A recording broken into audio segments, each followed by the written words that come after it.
Okay, start us off with this. What's going on in Russia? Well, I guess the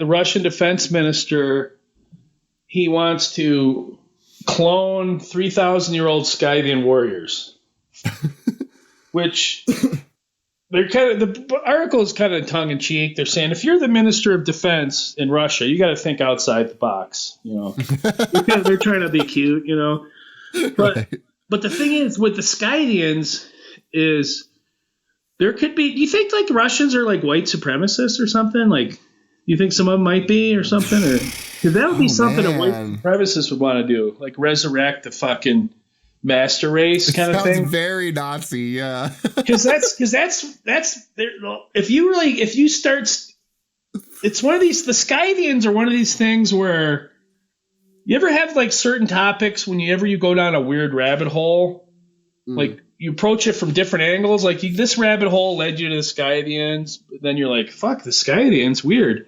And then you go down another rabbit hole and you end up with the Scythians. Like it's like that with me. Like I kept studying all these weird things, and I always would come across the Scythians because the Scythians they're supposed to be like the progenitors of like the Aryan race. That's like the idea behind them. And even in legit like academic history books, they used to call them the Aryans, but now they call them the Indo-Iranians because they're originally from Iran. Interesting. And so like they started out in Iran, and then they spread to the Pontic steppes, because they had this because like they had all like in the ancient world, this is like 3,000 years ago. In the ancient world, they had all these civilizations were on the outskirts of the steppes, because in Central Asia and Eastern Europe, there were these vast grasslands, and like no civilization could take root there because they had these bands of nomads, these warlike nomads that were nomadic pastoralists, and they were the first ones to domesticate the horse. Okay. And they lived in like yurts and stuff. And they like practiced archery. And the reason they were so badass is because nobody could like invade them because they would just like pack up and leave, but they would like raid all the surrounding civilizations just like in waves. Like every few years, they just come into fucking town, just fuck everything up, like rape all the women, fucking kill everybody, fucking take all the gold and leave, And so, like, I guess they died out because of like gunpowder, like when they invented gunpowder, because you had like, it's like, for example, you had like the Greek city-states, and they practiced like phalanx warfare, where they would like line up and have like discipline to like keep a straight line, and they'd have like different rows of people doing shit. It's almost like a football game or something, like they just would line up and be very exact and mathematical, and they would always like stay in one spot, and they'd have these guys would all shoot their arrows, and then these guys would shoot their arrows. You know what I'm saying? It was like all mathematical and organized, and that's kind of how they thought. Like they had this geometric way of thinking, because they built cities, and they're all about like four walls and a foundation. And they always like stayed in the same spot and like grew crops.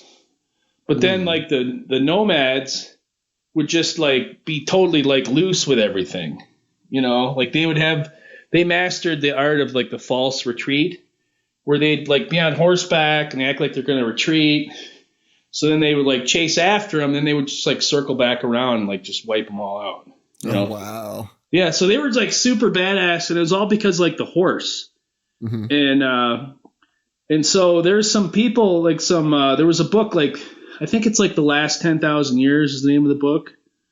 And it's about like recent human evolution, like within the last 10,000 years. And and the guy that wrote it is like semi like white supremacist. Like he's got accusations of that, but he's like a legit scientist. Okay. And, but he was saying what happened was they domesticated the horse, and like they had like sheep and cattle, and they would drink milk. and they developed lactose tolerance, and so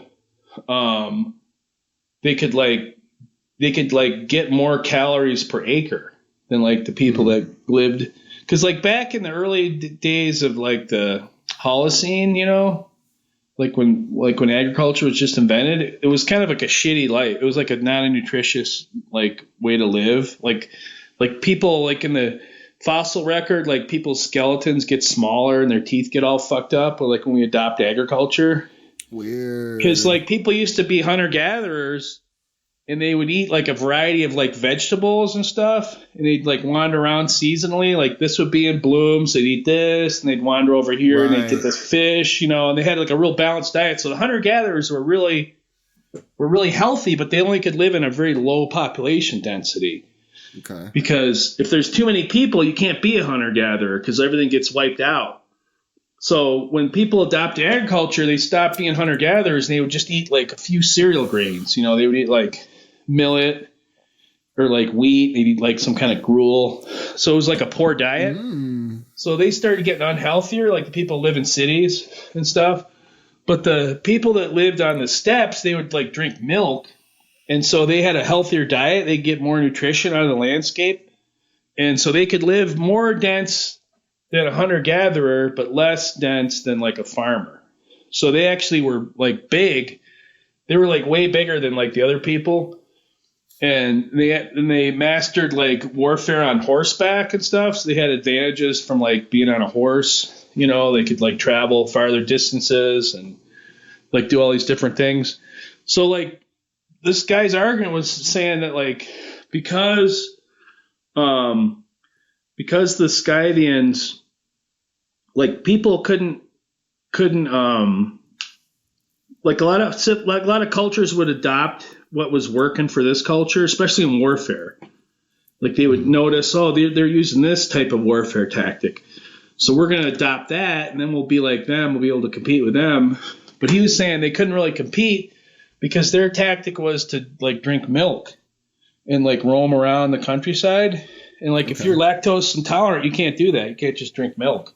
Right. Be healthy. So they're saying that's why they like took over, because like nobody could like copy their lifestyle of like, you know, just like being a steppe nomad.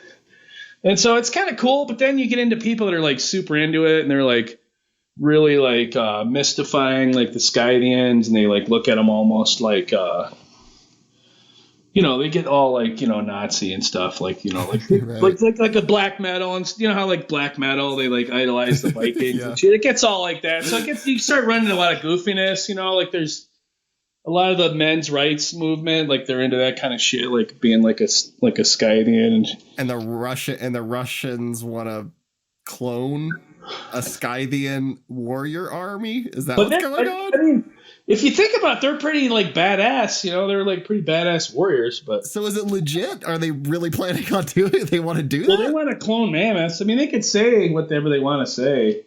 You know, I mean, you might be able to do it.